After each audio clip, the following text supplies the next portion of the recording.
Mojanat Miranda Sagananjana Shalakaya Chakshunamitambiana Rasmai Shri Gurave Namah.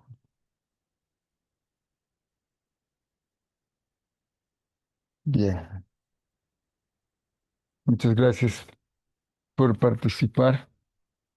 Espero que estén cómodas. Gracias, Vladimir, gracias, Omar y Madre Madu, por hacer posible esto. Quizás algunos de ustedes ya están familiarizados, pero la fiesta que se celebra el 25 de diciembre es una fiesta que se remonta a más de 1000 años antes de Cristo, ¿no? Es una misma fiesta que se ha celebrado en otras partes del mundo con otros nombres. Por ejemplo, los persas, especialmente en el tiempo de Zoroastro, de Zaratustra, observaban esta fiesta. También se recuerda, bueno, ellos adoran a Dios con el nombre de Ahur Mazda, ¿no? Y en realidad el cristianismo es un poco una combinación del zoroastrianismo, que es, digamos, una primera manifestación masiva monoteísta y que reconoce una especie de lucha entre el bien y el mal, ¿no? Y dice que de este mismo ser supremo ah, surgen estos dos espíritus, el espíritu del mal y el Espíritu Santo. Y esa es una de las eh, cualidades. Y son ellos los primeros que anuncian que va a venir un Salvador. Y anuncian que va a venir un Salvador de la humanidad. Y esto lo anuncian incluso antes de que los judíos hablen de que va a venir un Mesías. Entonces, antiguamente la religiosidad ya se practicaba en buena parte del mundo con diferentes nombres y de diferentes maneras.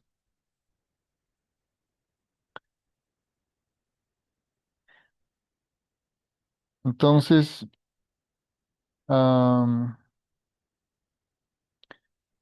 incluso esto de los Reyes Magos, ¿no? Que posteriormente se conocen como Melchor, Gaspar y Baltasar, que estarían anoticiados de esta venida a través de la lectura de los astros, ¿no? Con los astros se puede conocer eventos en el tiempo, en el pasado, en el presente y en el futuro.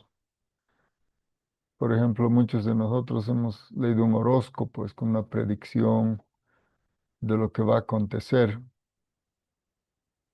o de lo que ha pasado, o de cómo es una persona en su carácter, en su personalidad. Pero eso también se aplica a muchos otros hechos. Se puede aplicar a predecir cuándo van a ocurrir ciertas cosas, ¿no? Incluso grandes catástrofes como el diluvio fue predicho también antes de que ocurra. Así que esta es una ciencia muy antigua y podríamos decir de que en realidad el zoroastrismo es la forma más parecida al cristianismo en la antigüedad, por todos estos elementos. Claro que hoy en día la gente entiende de forma diferente el Espíritu Santo. También católico justamente quiere decir universal, ¿no? Entonces la misma religión universal que fue predicada anteriormente. Y em, a pesar de que Jesús aparece, digamos, entre los judíos, pero eh, la tradición que él representa es judía solamente en términos dinásticos, ¿no? Es decir, que él desciende de David.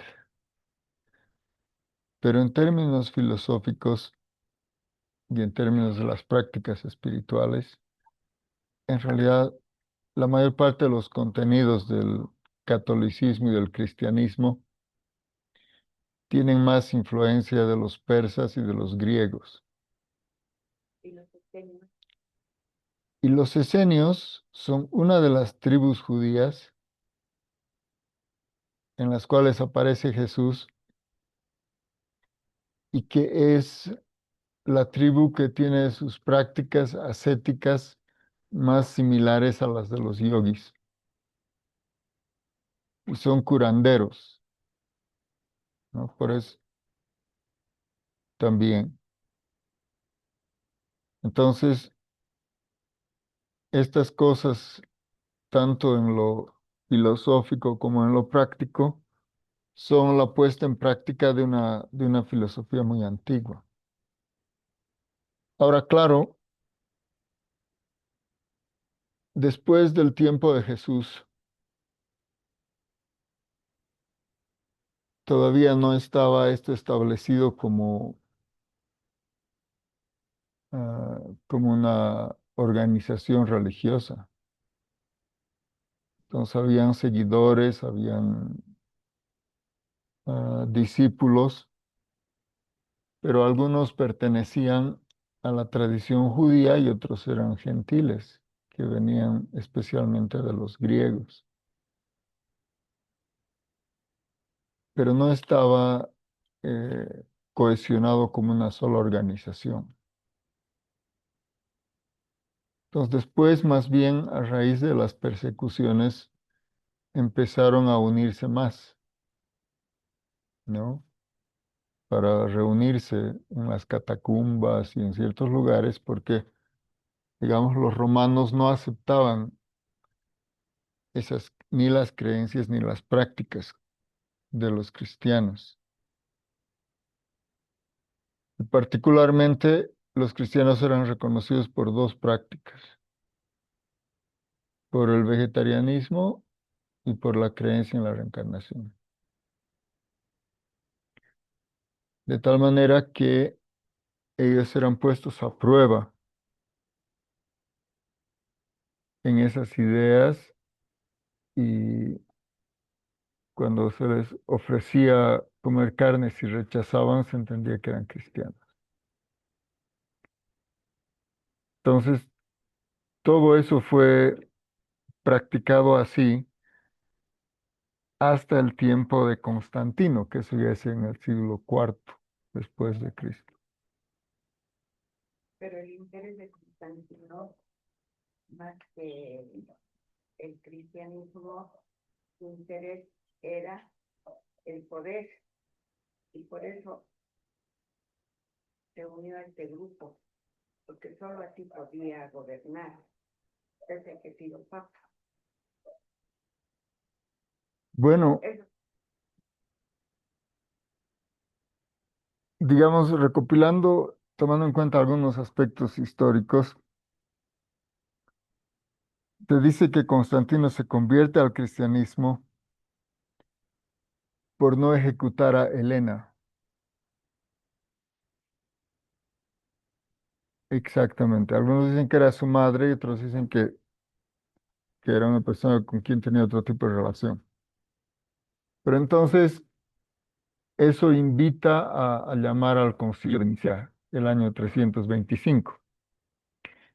Y es ese año, el año 325, en que también se decide en ese concilio que esa festividad, porque claro, bajo el Imperio Romano habían varias religiones,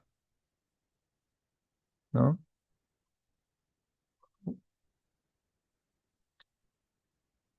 eran monoteístas. Fundamentalmente politeístas, Digo, politeístas, perdón, sí, porque correcto. Pero en todo el mundo la gente se decía que adoraba diferentes dioses o diferentes formas de lo divino. El monoteísmo viene de los persas, ¿no? Pero no es que los persas desconozcan la existencia de otros seres poderosos, porque de por sí el nombre antiguo de Persia es Partia. Partia. ¿Quiénes son los partas? Si ustedes leen el Bhagavad Gita, encuentran esa palabra, ¿sí? ¿Quién es Parta? Sí, Arjuna. Parta quiere decir hijo de Prita. Prita. Prita es la reina Kunti. La reina Kunti es la madre de 5 príncipes. Uno de ellos es famoso porque a él se le revela el Bhagavad Gita. Este Bhagavad Gita se revela a Arjun y Krishna en varias porciones del Gita lo llama Partha, hijo de Prita. Ellos eran hijos de una reina que se llamaba la reina Kunti. Los 5 hermanos son Partas y especialmente el mayor de ellos, el hermano mayor de Yudhishthir, fue emperador y él expandió la influencia a lo que hoy conocemos como Persia, que se conocía como Partia. Y en realidad, incluso hoy en día, ustedes saben que los persas no son árabes, ¿no? Se consideraban arios y por eso cambiaron el nombre de Persia a Irán, que quiere decir tierra de arios. Después de la Segunda Guerra, la gente no quiere utilizar este término de ario por la mala connotación, digamos, que hubo por el mal uso de esa palabra por parte de los alemanes. ¿Cómo están? Buenas tardes. Aquí nos están. Mucho gusto. Pasen, por favor. ¿Cómo están?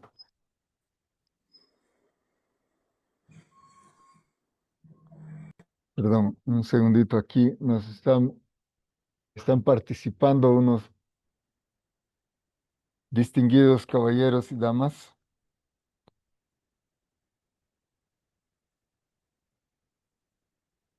Y estamos un poco rememorando lo que es la práctica de la religión universal.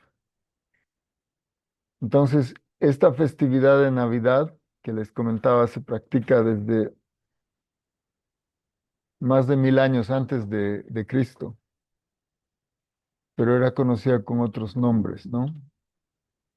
Como la adoración de Mitra, que Mitra es en idioma sánscrito, y también lo que los romanos llamaban el Sol Invictus. Era el 25 de diciembre es la fiesta del dios del sol. Entonces, como esa festividad ya existía y ya había esta celebración, entonces es una fiesta grande a la cual le agregan un significado. Entonces le agregan el significado que se recuerde el nacimiento de Jesús, aunque no necesariamente coinciden las fechas, pero se entiende que tenía una importancia equivalente y por tanto en ese 25 de diciembre se incluyó esa celebración.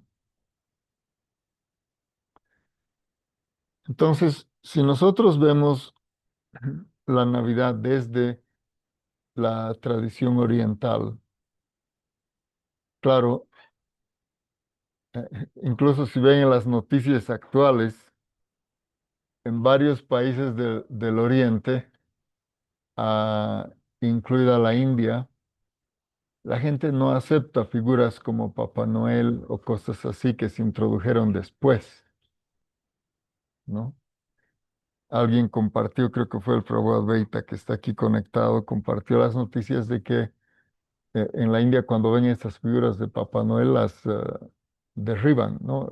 Consideran como una especie de ofensa, un insulto a una fiesta sagrada.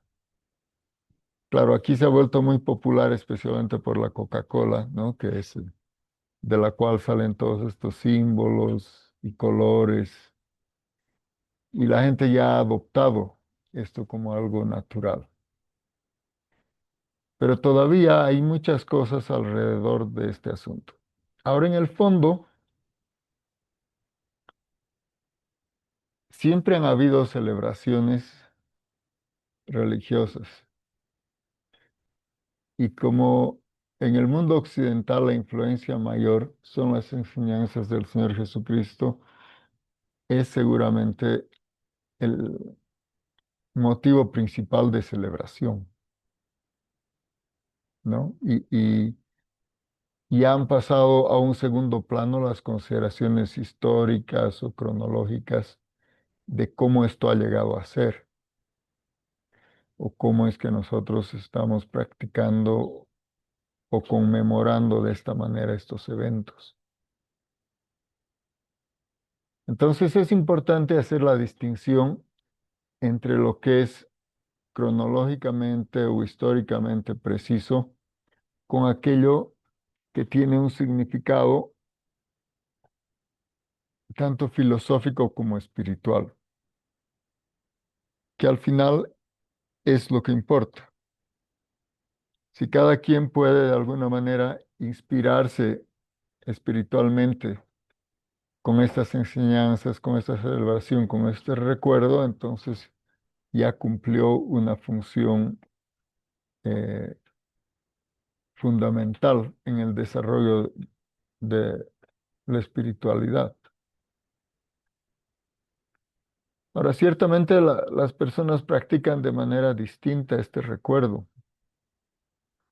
Por ejemplo, eh, de acuerdo a nuestra tradición, que bueno, es una tradición muy antigua en la India que se llama la Escuela de Brahma, que se remonta, según los Vedas, al principio de los tiempos, cuando fue revelada la verdad en forma de los Vedas, en idioma sánscrito. Entonces siempre se honra a estos grandes maestros, tanto los que ha habido antiguamente como los que ha habido después y los que puede haber hoy, porque son mensajeros de Dios y que explican este mensaje en diferentes contextos, en diferentes circunstancias, en diferentes culturas.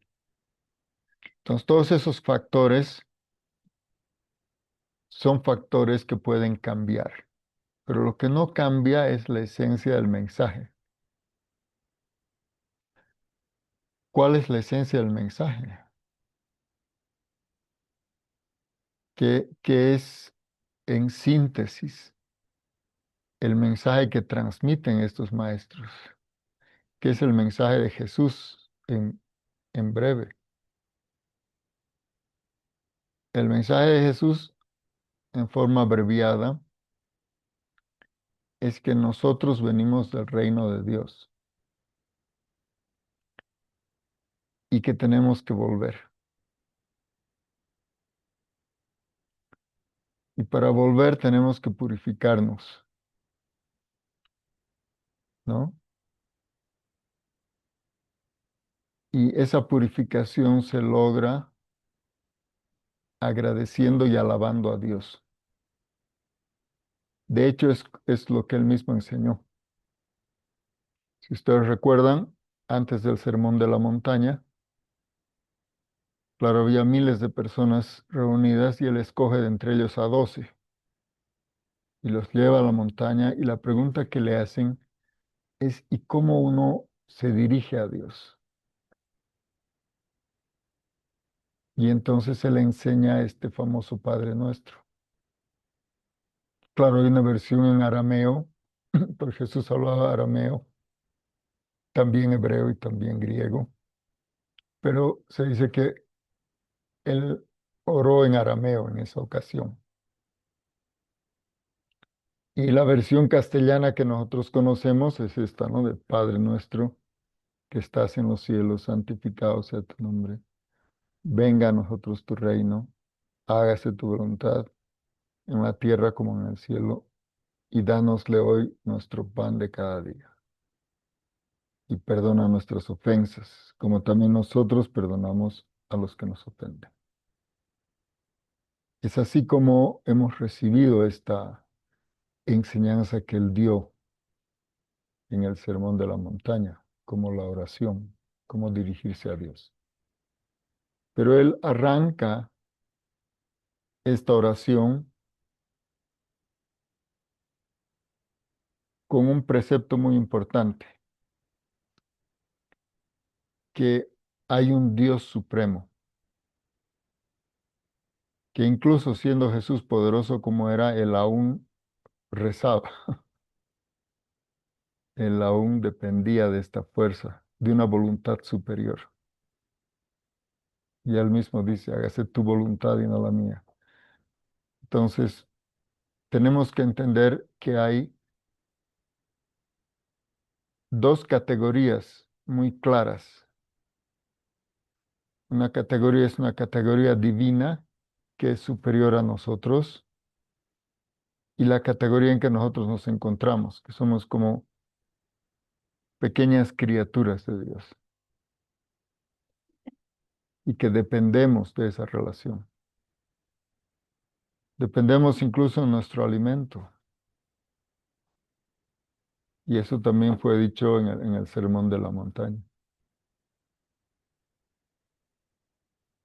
Ustedes recuerdan, Él dijo, ¿por qué ustedes se angustian si no ven que incluso las aves obtienen su alimento? No podría decir, ¿y cómo se arreglan las aves para vivir? Pues Dios les da de comer a todos, ¿no es cierto? Y les da de vestir también. Y lo mismo, si ustedes recuerdan, en ese sermón también Él dice, ¿acaso los lirios no están vestidos y tienen mejores ropajes que el propio rey Salomón? Era un rey muy rico, seguramente. Pero él dice, un lirio que va a vivir un día es más elegante que el rey. ¿Y creen ustedes que no van a tener cómo vestirse, no van a tener que comer? Todo eso está arreglado por Dios. Pero nosotros tenemos que agradecer eso que recibimos. Y al mismo tiempo, esta glorificación de Dios, alabar a Dios, limpia el corazón. En nuestro corazón se asientan cosas muy sucias cada día. Entonces, esta glorificación de Dios limpia el corazón. Quería decir algo. Tú dices que Dios provee. Mm, sí, ¿Y por qué en el mundo, en algunas partes del mundo, hay hambre? es una buena pregunta. Para los que están conectados, ella dice, si Dios provee y a todos, ¿por qué hay hambre en algunas partes del mundo? Un maestro nuestro una vez nos dio un ejemplo, justamente haciendo el ejemplo con los pájaros. Si uno agarra un saco de, digamos, maíz y tiene el saco de maíz, cada ave va a tomar solamente lo que puede comer. Pero si dejas un saco ahí, el primero que vea se lo va a llevar a su casa. No importa si los demás han tomado o no han tomado.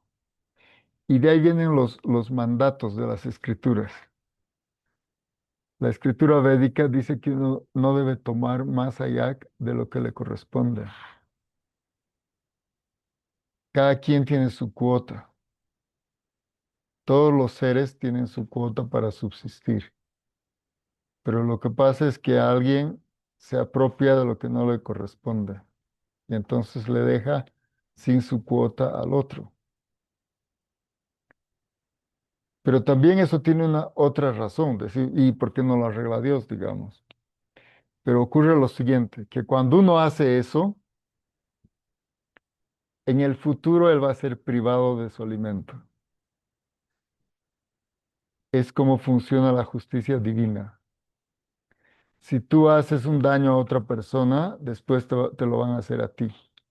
Entonces, todas las personas que de alguna manera u otra sufren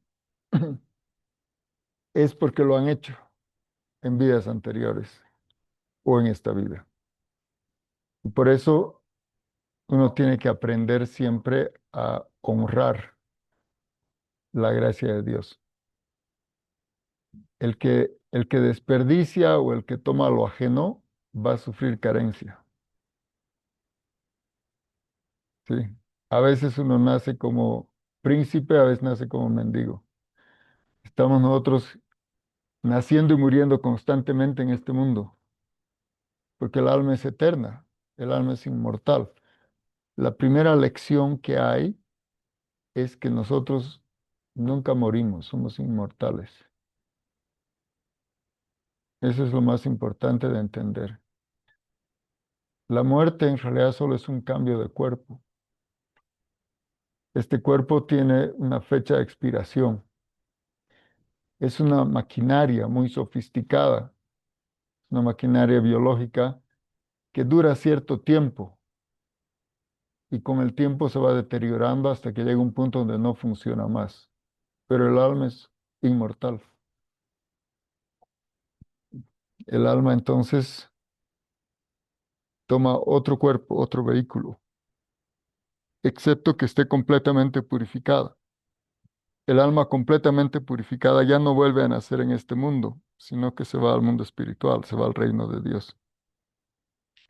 Esa es la perfección de la existencia, porque esta existencia es una vida condicionada, es como una prisión. Cada uno de nosotros ya tiene una cierta sentencia aquí, y esa sentencia nos la hemos creado nosotros mismos. Cada quien cosecha lo que ha sembrado. Si uno piensa, ay, no, a mí me tocó, bueno, si te tocó poco es porque diste poco, porque es dando como recibes. Te trataron mal, quiere decir que tú trataste mal. ¿Mm? Te faltó algo, es porque tú le hiciste faltar algo a alguien. Entonces, el karma es como un espejo. Nosotros mismos fabricamos eso. Esa es la ley en este mundo. Uno recibe lo que ha dado. Y no necesariamente es en esta vida, puede que uno se haya portado muy bien, ¿no? Como ustedes seguro son, ¿no? Tienen cara de buenos chicos, seguro se han portado recontra bien, pero no todo sale bien. ¿Y por qué? Porque uno está arrastrando cosas de vidas anteriores y de muchas vidas anteriores, muchísimas vidas anteriores. Pero claro, ahora uno tiene que salir de este enredo, estamos atrapados en este mundo. Y para salir de este mundo, el camino es la gracia de Dios. Y hay que invocar esa gracia. La forma más potente, Jesús mismo la dijo, santifica el nombre de Dios. Uno debe invocar el nombre de Dios y esa es la clave de nuestra existencia. Sea que nos vaya bien o que nos vaya mal, siempre debemos invocar el nombre de Dios. ¿Mm? Claro. ¿Por qué Jesús dijo? Y no es porque escrito, sino por investigaciones, ¿no? Ujú. ¿Por qué Dios dijo, digo, por qué Jesús dijo, yo soy Dios? yo soy antes de Abraham, yo soy el que soy. Entonces, yo entiendo que Jesús, que Dios se hizo carne en su Hijo, en Jesús. Lo que pasa es que, Perdón, adelante, eso, y que no lo vemos. No es el señor barbado de bata blanca que está, no es ese, ¿no es cierto? Es una energía superior, pero que se hizo carne en Jesús. Eso es lo que yo entiendo. Explícame, por favor. ¿cómo no? En realidad Dios es infalible. Uno de sus nombres es Achuta, quiere decir infalible. El hombre es falible, falible. Entonces, él en realidad no puede, Dios no puede volverse falible, porque no es su naturaleza. Hare Krishna, pase, pase, por favor. Entonces, aquí, ah, sí, sí, pero no, no, adelante. Entonces, la pregunta es esa. Siendo Dios infalible, él no puede volverse falible. No, no es posible. Lo perfecto no puede volverse imperfecto. Es una comprensión, ah, es una analogía, no es un hecho.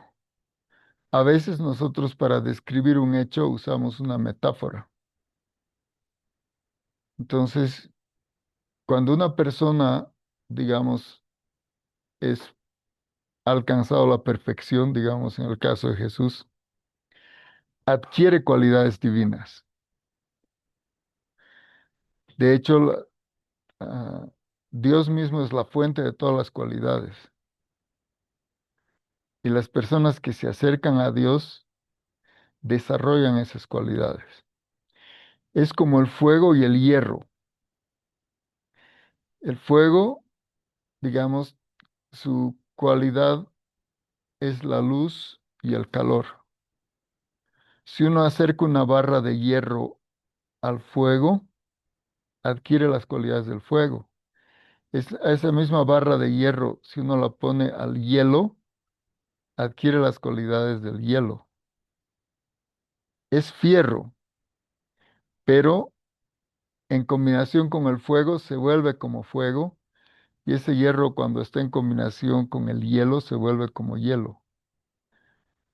Tiene los mismos efectos. Entonces la sustancia no es la misma. La sustancia del fuego no es la misma que la sustancia del hierro, pero cuando el hierro está en contacto con el fuego, actúa como fuego. Y cuando el fuego está cuando el hierro está en contacto con el hielo, actúa como hielo. También se dice corrientemente, dime con quién andas y te diré quién eres. Incluso las personas dependen en su actuar de su círculo. Depende cómo están relacionadas, con quién se relacionan. ¿Qué es lo que uno piensa? Lo que uno piensa también actúa sobre la mente. Lo que uno escucha actúa sobre la mente. La mente es como un receptáculo. Lo que uno ponga ahí, ¿no? Va a ser procesado. Si ustedes tienen una licuadora y van poniendo ingredientes a esa licuadora, lo que salga de esa licuadora va a tener esos contenidos, ¿sí?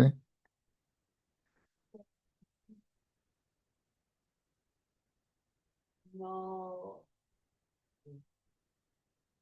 de acuerdo a lo que nos explicas,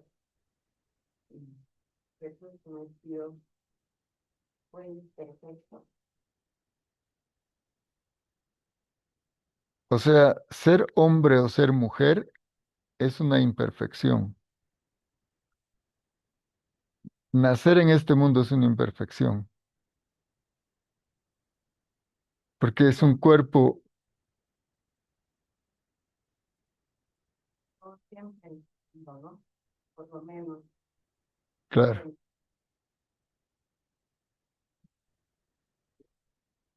ese es un razonamiento al respecto. ya.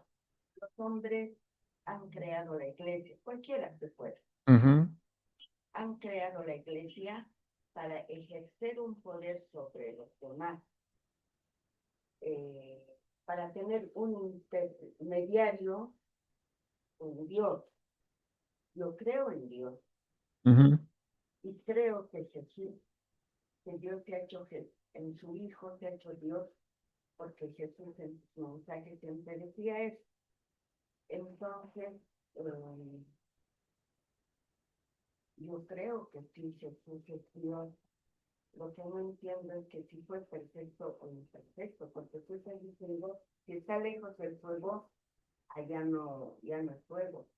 Si está lejos del hielo, ya no es hielo. Pero él alguna vez dejó de estar con su padre. Bueno, es una pregunta interesante. El hecho es de que en este mundo, ah, el cuerpo mismo, el cuerpo material, es imperfecto desde el punto de vista de la eternidad. Es perfecto como una máquina. Ahora están haciendo robots, ¿no? Tratando de imitar algo que ya existe naturalmente, ¿no? Músculos, articulaciones, circulación de sangre, todas estas cosas hacen funcionar este cuerpo. Pero todos esos ingredientes son temporales, ¿sí? Es como hacer un muñeco de nieve. Está bonito, pero en cuanto salga el sol, eso ya fue.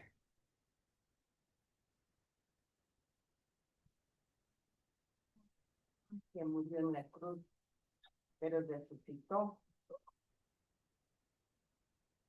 Y después de resucitado, todavía eh, predijo el Evangelio. Y después subió junto a su Padre. Y esperamos la segunda venida de Él.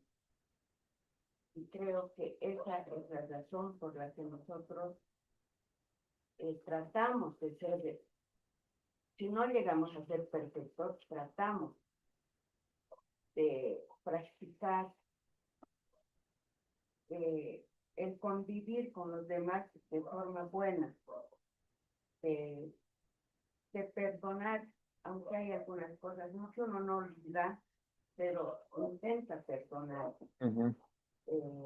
convivir bien eh, para, para ser dignos de la vuelta de Jesús, porque Él ha de volvernos esto.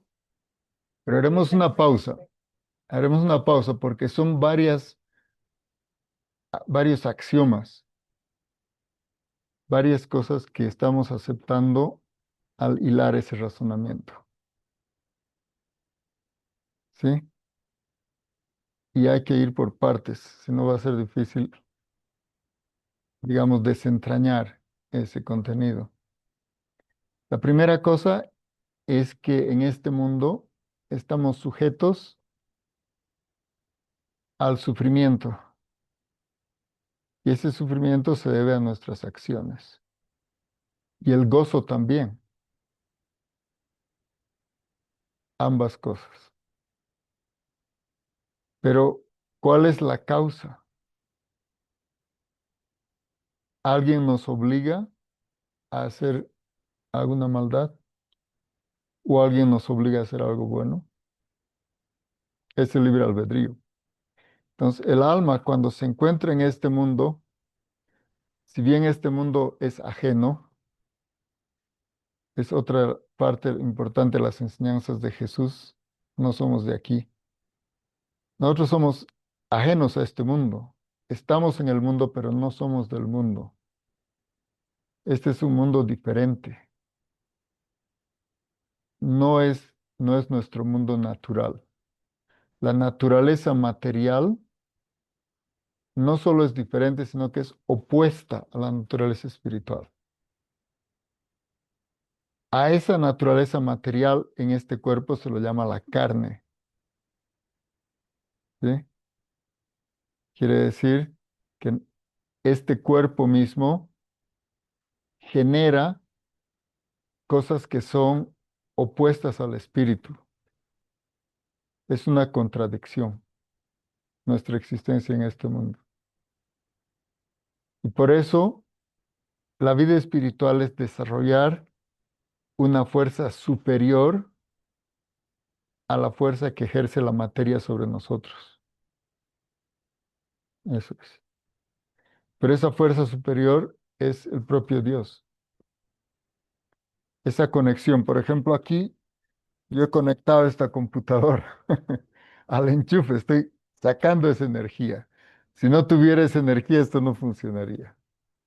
Entonces nosotros funcionamos bajo estas diferentes energías.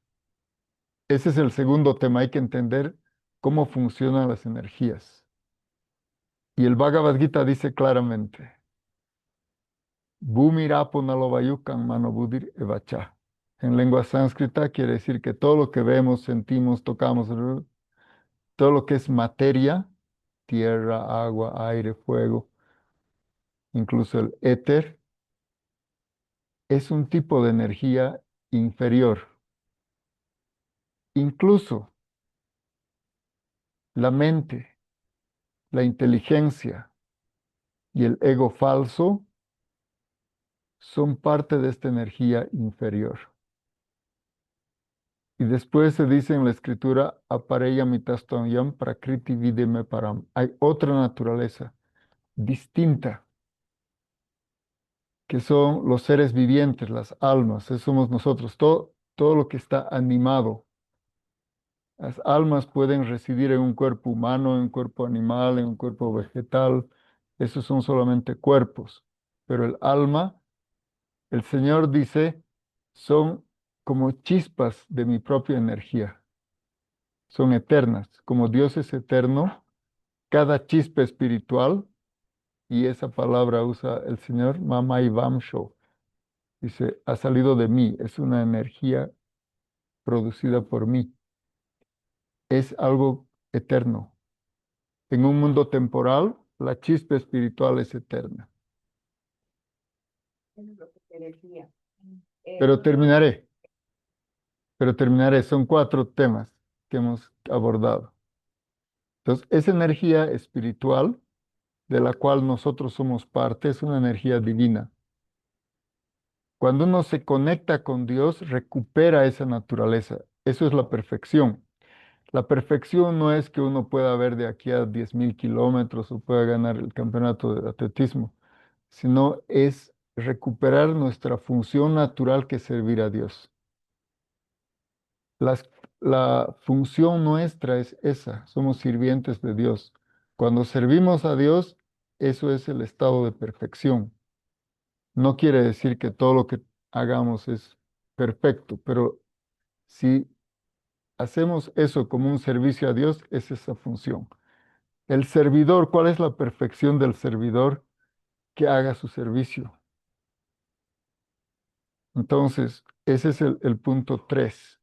Cuando esta energía, que es pequeña, es conectada con la energía suprema, adquiere esas cualidades.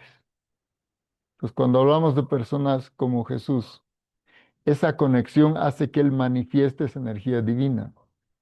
Es una conexión que se establece, como el ejemplo que he dado. Yo conecto con la electricidad y aquí se está manifestando que la energía de un río. Aquí se está manifestando una catarata.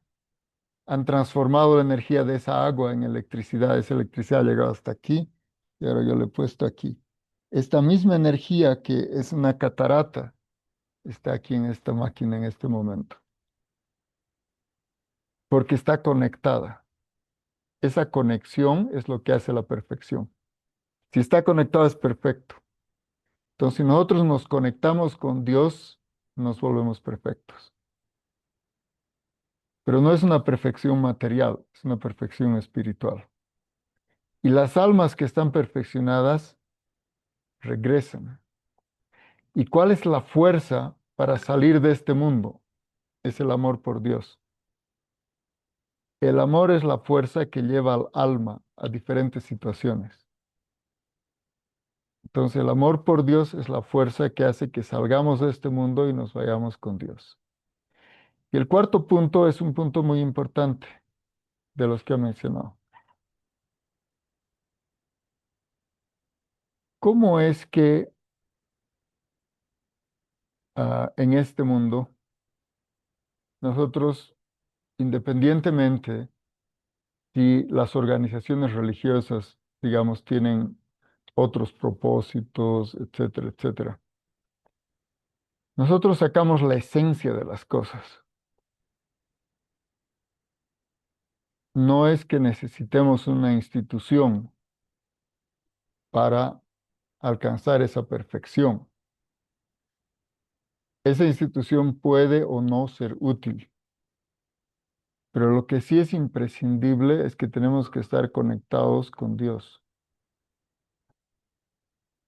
Ahora, esa conexión, establecer esa conexión, la forma que Dios mismo ha creado es a través de emisarios.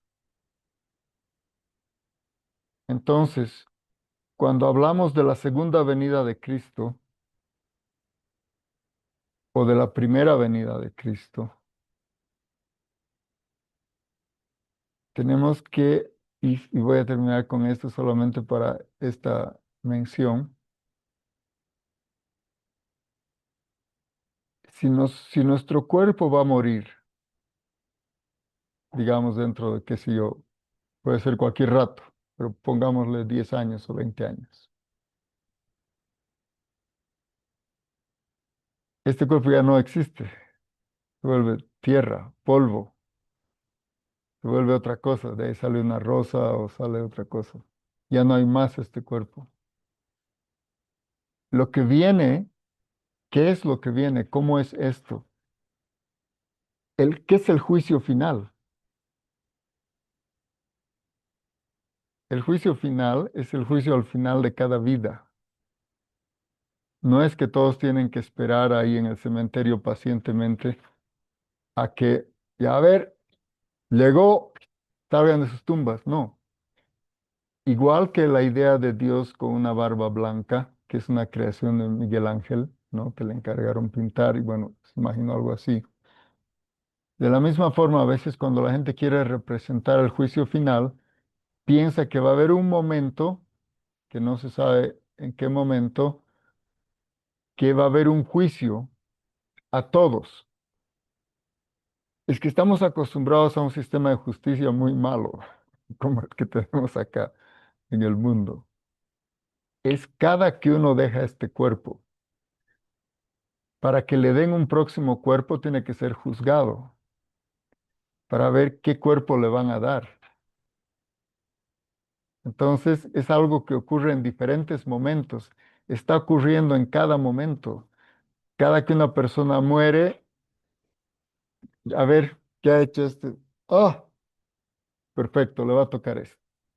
Y nace de otra manera. A este le va a tocar tal otra cosa. Entonces, el juicio final y la segunda venida de Cristo es algo que ocurre independientemente, no ocurre al mismo tiempo para todos. Se llama el segundo nacimiento. Se llama cuando una persona decide rendirse a Dios, esa es la segunda venida de Cristo.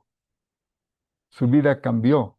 Él no tiene ya que esperar que no sé si el año 3025 o el 3014 o el 2050, con suerte. No ocurre al mismo tiempo para todos, porque cada uno de nosotros es un mundo.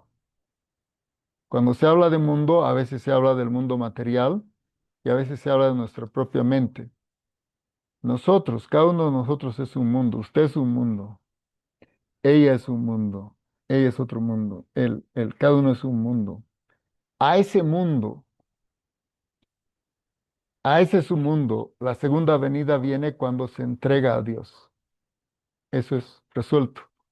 Es un caso individual. No van a esperar así que todos los paseños se pongan las pilas y Dios esté esperando así. Si ya no, pues los de Mecapaca faltan, todavía no se han puesto las pilas, pero ya se murieron todos. Entonces, es un hecho individual, personal. Buenas, ¿cómo está? Bienvenidos. Perdón, así que esa era una precisión, pero aquí la dama.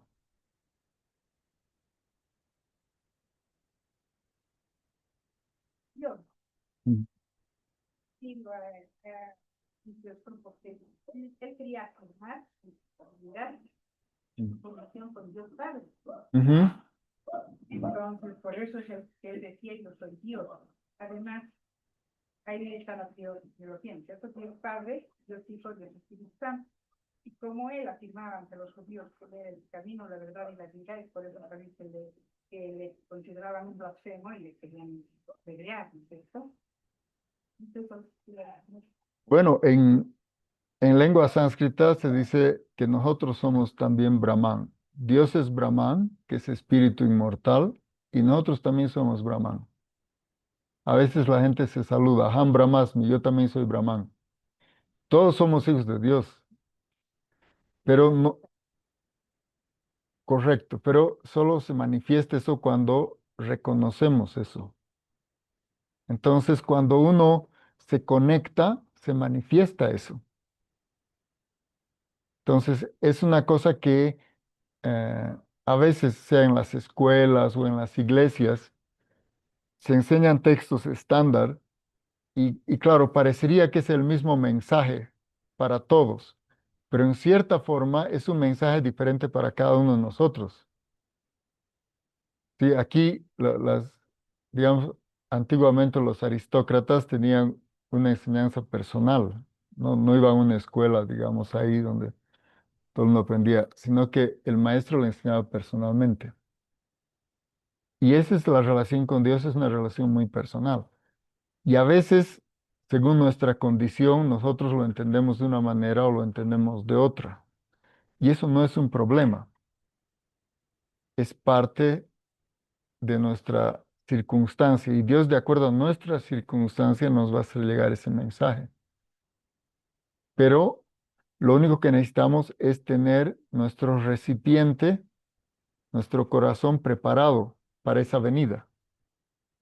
Entonces, invocar la venida de Cristo no es que venga Unitel, que venga todos los canales, está llegando a ir al aeropuerto del Alto y va a venir un avión y uf, qué pena, mira, mi abuelita se murió antes de que llegue Jesús, qué vaina, estamos arruinados. No, es el momento en que uno tiene su corazón preparado y por eso es la invocación del nombre de Dios.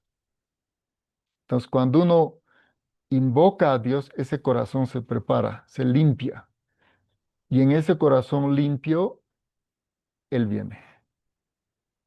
Incluso a nosotros nos gusta estar en un lugar limpio, ¿no?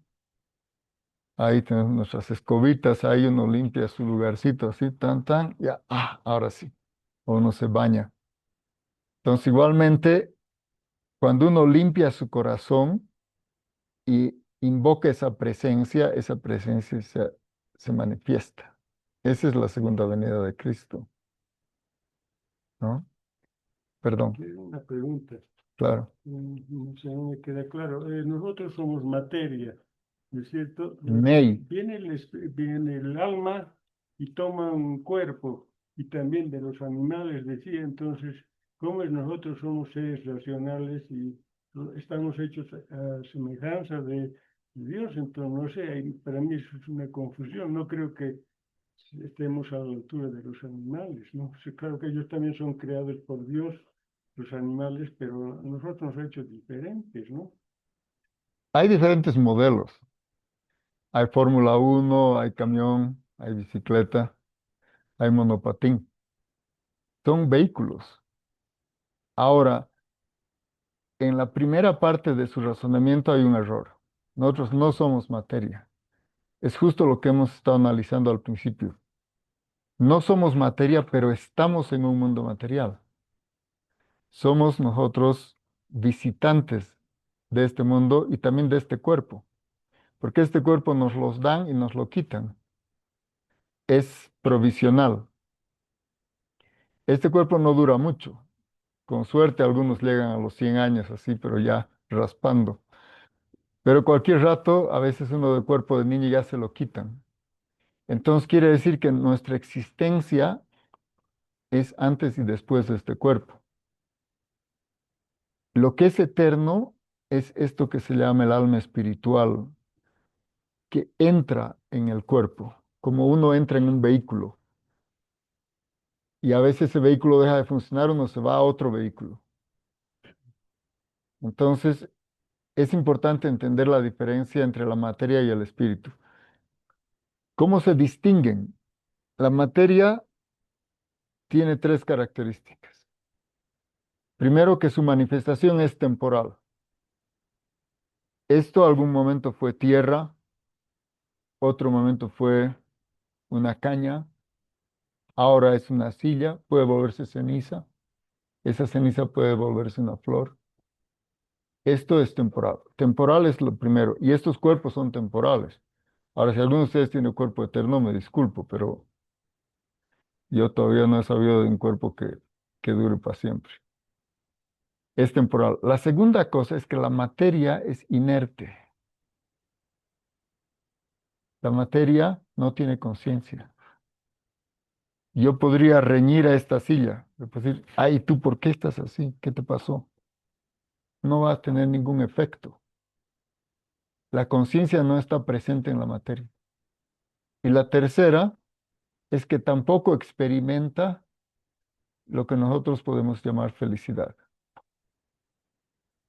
En cambio, el espíritu o el alma espiritual es todo lo contrario. El espíritu es eterno, Satchit, es consciente y es feliz. Entonces, la felicidad es una naturaleza distinta a la naturaleza de este mundo. Este es un mundo de sufrimiento. Solamente el alma que se libera experimenta felicidad. Entonces, la felicidad está ahora atrapada. Toda nuestra existencia plena está atrapada en este cuerpo. Ahora nosotros hemos estado ya en diferentes tipos de cuerpo, muchísimas veces. De hecho, las escrituras dicen que hay 8.400.000 especies de vida por la que ya hemos transitado. 8 millones son no humanas. El cuerpo humano es un regalo muy especial. El cuerpo humano sí puede preguntarse una existencia más allá de este mundo. Pero en un cuerpo no humano esa pregunta no surge. Eso de los animales, Correcto. que el alma también posee a los animales, ¿cómo es eso? No, no es que el alma posee, sino que adquiere un cuerpo. Entonces nosotros adquirimos un cuerpo, correcto.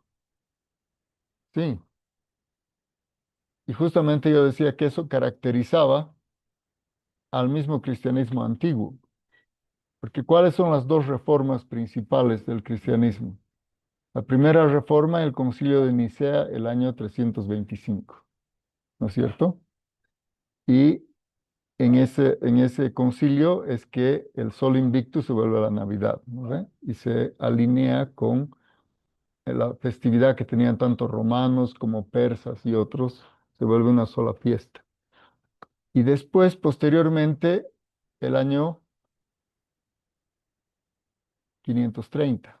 530, el emperador Justiniano prohíbe la reencarnación, recién en el sexto siglo después de Cristo, ¿no es cierto? No podría, porque es un poder terrenal, pero la gente acepta lo que el gobernante le dice. Prohíben no creer en la reencarnación. Claro, porque justo, y bueno, fue idea, a veces las mujeres son muy despiertas. En realidad esa fue idea de Teodora, que era la esposa de Justiniano. Teodora le dijo, ¿qué ventaja estás sacando de la religión oficial del imperio? No está sacando nada, porque cada quien piensa que mejorando sus actos va a mejorar su destino. No hay intermediación. Nosotros tenemos que volvernos los intermediarios, y esto va con la observación de ella. Entonces Teodora le dijo, si tú retiras eso, de que cada quien es el arquitecto de su destino, porque eso es lo que ocurre con la reencarnación, uno mismo va creándose su futuro. Y es que entonces tú vas a tener que rendir cuentas ahora al Estado de tus pecados. Y tienes que pagar una multa. Se pagaron multas según el pecado. Entonces son las indulgencias. Entonces, claro, se crea una especie de perdón a partir de pagar y de sufrir una penitencia. Y entonces, claro, el imperio se empieza a hacer de impuestos de las faltas de las personas. Y como todo el mundo comete faltas, entonces se volvió un buen negocio. Pero antes de Justiniano, eso no existía. Entonces, todas esas cosas tienen un principio y un fin. Cada una de esas cosas es temporal, pero no son las enseñanzas de Jesús. Jesús vivió mucho antes de que se impongan estas cosas y enseñó cosas antes de que exista ni el concilio de Nicea, ni el de Trento, ni ninguna de estas cosas. Y ese es el tema, que hay que separar lo que son las enseñanzas de Jesús con lo que institucionalmente es aceptado y que nosotros, digamos en lo personal, yo he sido educado por sacerdotes católicos, 12 años, ¿no? Y obviamente los respeto y los aprecio, pero de todas maneras hay elementos que han sido introducidos y obviamente eso se reconoce. Criados, diría yo. Correcto, en muchos de los casos, pero de todas maneras entonces hay que aprender a separar lo que son las enseñanzas de Jesús mismo de lo que uno puede recibir el día de hoy. Y de ahí la importancia siempre a referirse al origen, a los textos originales. Es muy importante, es como una carta. Por ejemplo, si yo soy un cartero, ¿no? Digamos, Omar me manda una carta, ¿sí? Gracias, Omar. Y hay un cartero, Vladimir es el cartero. Ya, Vladimir es el cartero que me entregaron. Pero Vladimir lee esa carta y dice, ay, no, pucha, ¿cómo pues le va a decir eso? Entonces hace unas correcciones, ¿sí? Hace una corrección y Vladimir me entrega una carta corregida. ¿Es eso correcto? No, yo estoy interesado en lo que él me quería decir a mí. Todo lo mismo, el mensaje de Dios no se puede alterar, porque no está en nuestro poder. Entonces, alterar el mensaje de Dios es una ofensa, porque ese, uno como destinatario tiene derecho a conocer qué es lo que le querían decir. Entonces, en ese sentido, especialmente en la tradición de India, siempre se respeta los textos originales. Alguien podría decir, ¿por qué si han pasado tantos miles de años todavía ustedes están leyendo en sánscrito? Porque así fue manifestado en el principio, en lengua sánscrita. Incluso hoy en día nosotros hablamos palabras como karma, guru, es sánscrito, pero ya lo estamos, digamos, hoy día ya estamos reconociendo como dentro de nuestro léxico, porque así fue manifestado antes de que exista el idioma latín, antes que exista el griego, obviamente antes que exista el romance y el castellano. Y eso justamente para poder entender qué es lo que se dijo originalmente, cuál fue la palabra de Dios. Entonces, una cosa es la palabra de Dios y otra cosa es lo que dijo Justiniano, o lo que dijo Constantino, o lo que, digamos, eso tiene menor relevancia, por lo menos para alguien que quiere conocer el mensaje original. Lo que interesa es cuál fue el mensaje original, cuál es la fuente, cómo se dijo en su origen. Y nosotros tenemos derecho porque ese mensaje venía a nosotros. Entonces, los maestros, y en este caso recordando a Jesús, son aquellos que transmiten ese mensaje sin adulterarlo. Son medios transparentes. Buenas, ¿cómo le va? Mucho gusto, encantado. Así que bueno, sé que ahora tienen ustedes un festejo interesante, se han reunido aquí para hablar seguramente de su organización, pero aquí el caballero, adelante. Has dicho que todo nacimiento y toda cosa que pasa en este mundo es imperfecto, ¿cierto? Ahora, si todo lo que pasa aquí en este mundo es imperfecto, Jesucristo también es imperfecto. No, Es lo que tú has dicho. Yo también. o sea, bueno, si me he expresado mal, me disculpo, pero lo que es temporal no es espiritual. Entonces, la naturaleza de este Vamos mundo, más allá. ujú, Hablas del alma, de acuerdo, en todas las reencarnaciones y cosas por decir. Hay muchas creencias en el mundo ujú, que te hablan de eso. ujú. Ahora, ¿y cómo puedes demostrar la existencia del alma? Ok, eso es relativamente fácil. Te lo explico, te lo explico. ¿Dónde estaba usted antes de nacer? En el vientre de la madre. Antes, más allá también podemos hablar ya. Correcto. Estaba en el vientre de la madre, ¿cierto? Aproximadamente 9 meses. ¿Cómo entró ahí? Fue transportado, ¿verdad? A través del semen del padre.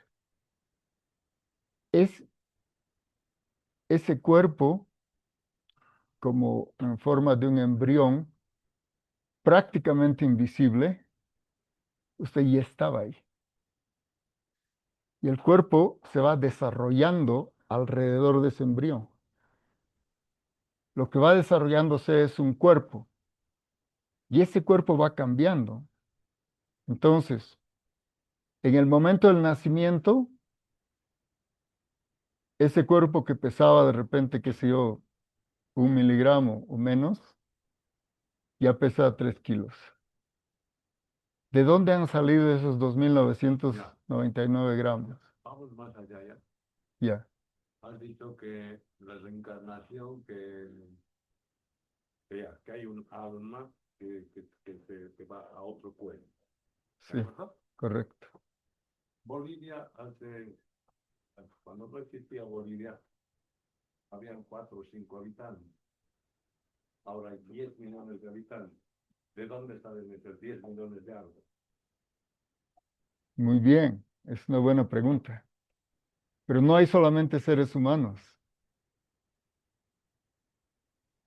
Hay tantas entidades vivientes. En realidad, el ser humano es una minoría. Esos seres humanos en vidas anteriores han estado en otros cuerpos inferiores. Han estado en cuerpos animales, han estado en cuerpos vegetales, han estado en cuerpos de insectos.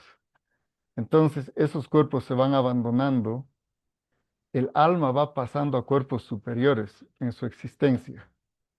Entonces, cuerpos de mayor calidad, como el cuerpo humano, son cuerpos muy elaborados. Si uno compara la existencia y la sensibilidad, mucho gusto.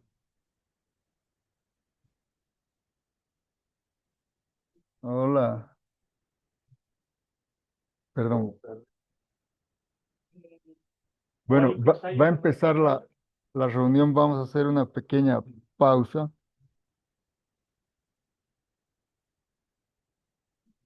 Aribol. Perdón, aquí va a empezar un poquito una reunión mayor.